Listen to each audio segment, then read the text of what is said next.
Mitakupi'uha chantewashteanape Sioux papi. My relatives, I greet you all with a handshake. My name is Shina Ikikchumi, takes the robe woman. I'm Oglala Lakota and also have Crow blood. I'm very, very honored to be here. I want to thank Tribal Law Policy Institute, all the workers. I want to thank my Shite, Jim Claremont, for his spiritual presence. And I would also like to thank the drum group, the Women's Color Guard, everybody that is here to make sure that we come together in a healing circle for our children, our women, our families that have been hurt and victimized. So you've been sitting for a while, so let's stand for Standing Rock, okay?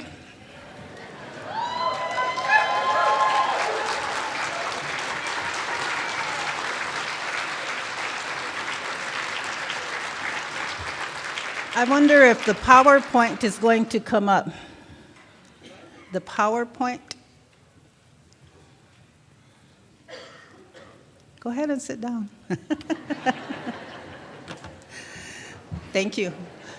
I know that it gets tiresome sitting a long time. Are we, there we go.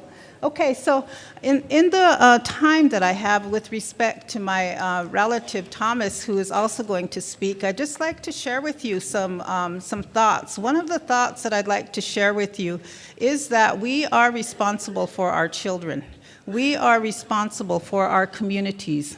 We have a shared responsibility and commitment to make sure that our children receive everything that they need to reach their full potential, to be happy, to be healthy, to be productive. So with respect to that, then we have a process at home in Porcupine, South Dakota, of responding to the needs in terms of our own capacity. We don't have federal funding, we don't have state or tribal funding. We don't even have any kind of funding.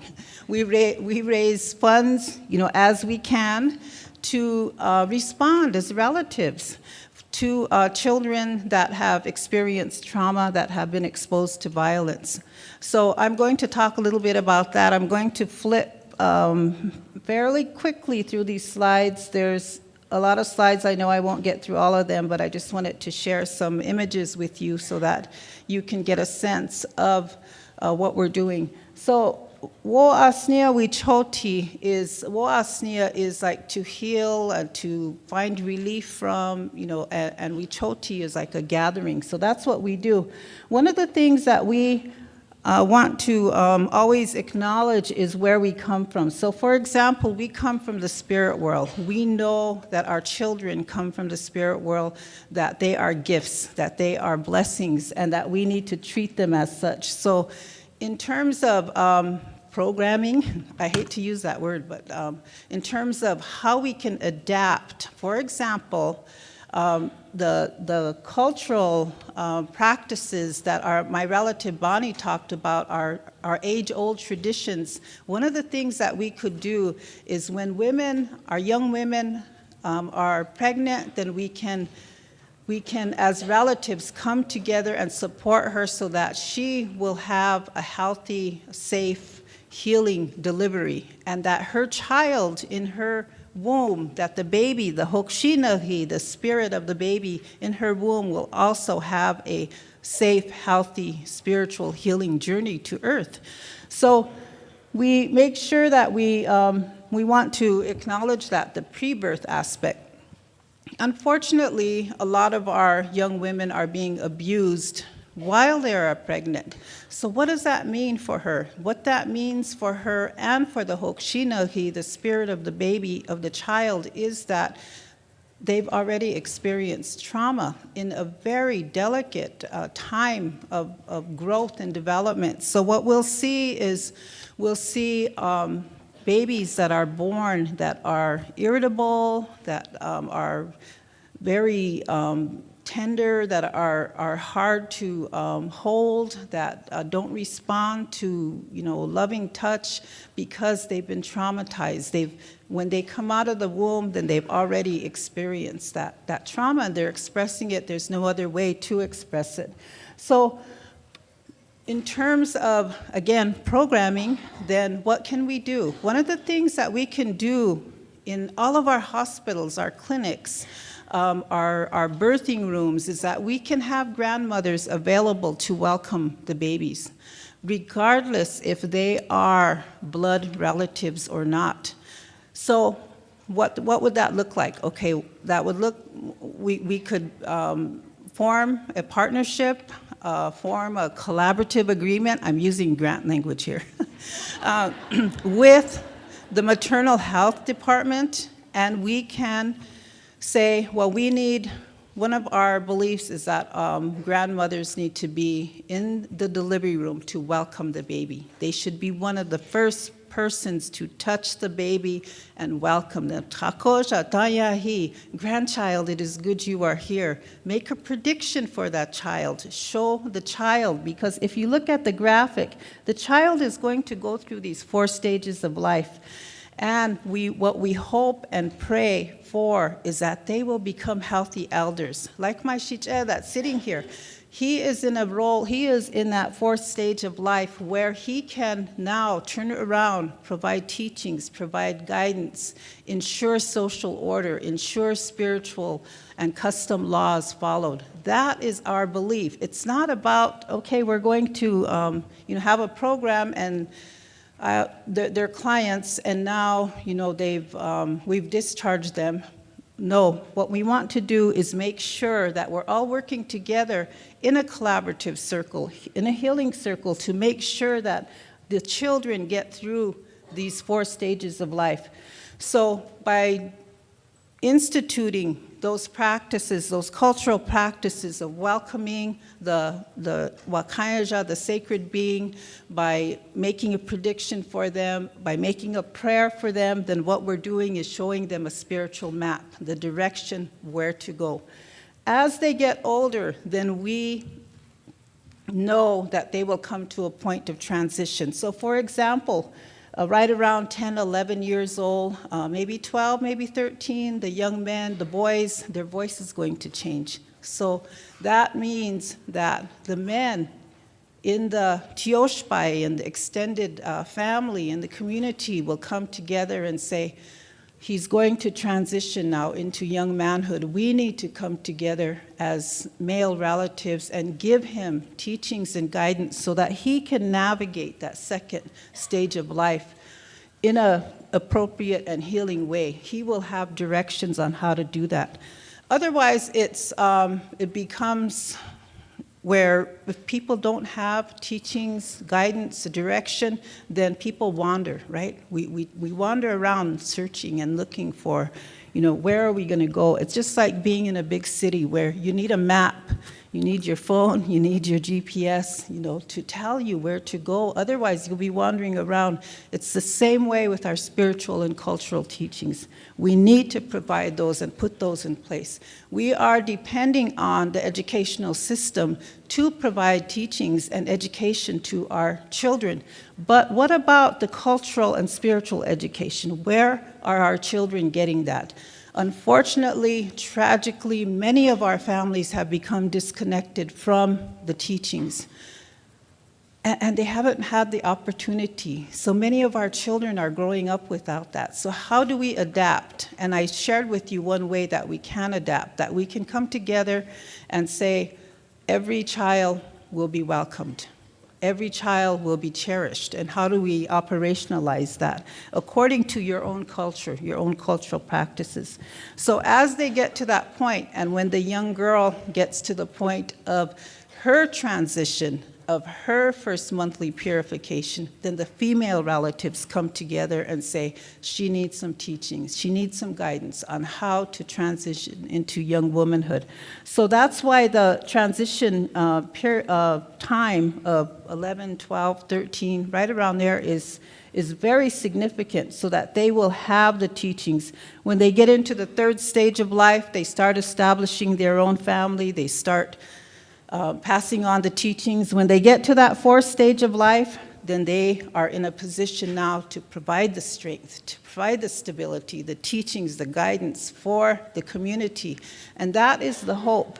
When our elders reach 90, 100 years old, 120, we hope that they will not have any kind of sickness, any kind of trauma, that they will be able to peacefully go to sleep and go back to the spirit world, be with their relatives. So that's the journey that we are hoping for our children. And if you look at the bottom of the screen, wotakuye. Wotakuye is the kinship system. So it establishes those social boundaries, it establishes a bond, it establishes a sense of belonging. So traditionally, historically, we did have a strong kinship system where relatives came together, took that responsibility very seriously, but because of many things that have happened to us, we've become disconnected from that. So now we have to adapt. And adaptation means we see the children as relatives. We see the women in our programs as relatives. They are no longer clients or numbers or files or students. They are relatives, and we need to treat them as such. So that's an adaptation of how we can reinstitute that kinship system. Okay, the next slide, please. Did you give me my 5-minute mark? Okay. So if you could go to, I'll tell you when to stop because I don't have time for all of the slides. So the healing camp goals are in response to an adaptation of strengthening that kinship system where the community, we have a lot of children, a lot of women, a lot of family members that have been exposed to trauma and violence. So what do? As a community, we come together and say, okay, let's have a healing camp where the children that have not had the opportunity to receive a spirit name which strengthens their cultural identity and grounds them to the earth will have that opportunity. So we want to make sure that we have, as one of our goals, wachante ognaka, to hold them in our heart. We also want to make sure they get wo apie, which is healing, doctoring, because as you all know, many of you know, that when we experience violence and trauma, then it impacts our spirit. The scars can fade, the broken bones will heal, but we have to tend to the spirit. We have to have medicine for the nagi, the spirit. Okay, go forward, please. So go forward, please. Go forward, please. Okay, so I wanted to make sure that we, with respect to the film that you saw earlier, I want to make sure that we acknowledge our relatives, that we have a bond, a relationship with the Te Oyate, the Buffalo Nation, for example. Whenever our young men reach a certain age, they will go on a ceremonial buffalo hunt, if they have that opportunity, so that they will know that the meat will be used to feed the people, so that they will know they have a responsibility in the community to protect and to provide. Okay, the next slide. And the next slide, please. And we also make sure that we have the Horse Nation relatives there. They have a special quality, like was said in the film. They have a special power. They come from the Wakia Oyate, the thunder beings. And with that relationship that they have, they bring to us the medicine from the Wakia, from the thunder people, so that they can draw that from us and they can help us. So we want to make sure that we have that relationship and that we teach the children about honoring that relationship. Okay, go forward, please. So we have Lakota adult mentors that help the children to acquire skills, to teach them, to model them, to call them Toshka, to call them Toja, niece, nephew, and again, establish that bond, that sense of belonging. Okay, go forward, please. We want to make sure that our children are given that opportunity to develop skills, to know that they can develop the bond with the relatives that are out there, not only the horses, the buffalo, but also the Star Nation. You know, we want to make sure that they know that they have many relatives out there that care for them. Okay. So we have the Lakota womanhood ceremony as part of the girls and young women's healing camps. Go forward, please. This is our photo from one of our boys' young men's healing camps in 2015. They do the traditional archery. Okay. This is our children's healing camp from this year. Okay. We want to make sure that they understand, too, the traditional knowledge teaching about the tiikja, the common dwelling, the teepee. So this is a teaching goes along with setting up their dwelling, okay?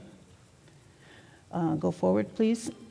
So I'd just like to end with this, that how we can adapt.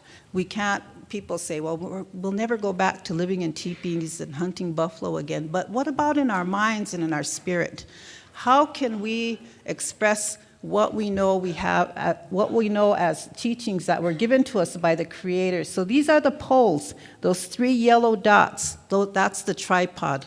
Those poles represent the Chtayatu Wichachbi, the evening star, the Wichachbi Owanji Naji, the North Star, that comes up at midnight, the Ampowi Chachbi, the morning star. So all of those stars remind us to pray, to be prayerful. Pray in the morning, pray at midnight, pray in the evening, and to surround our life with that. That dotted line there, the next pole that's put up represents one of our values, which is ma'unshila, compassion. So the doorway is formed. Whoever enters that tiikja, that teepee, is met with compassion. So how can we adapt? Your programs, your families, your communities, your schools can have a model where those values and those the cultural beliefs surround the children, surround the people that you're serving, so that anybody that comes into your program or school or family is met with compassion. So we have to put it in our minds and express it all the time, wherever we're at. Just because we no longer live in teepees, we no longer hunt buffalo for survival, we still have to express those values. So I'd just like to close with that and turn the time over to my relative, Thomas Pilamaya. Thank you.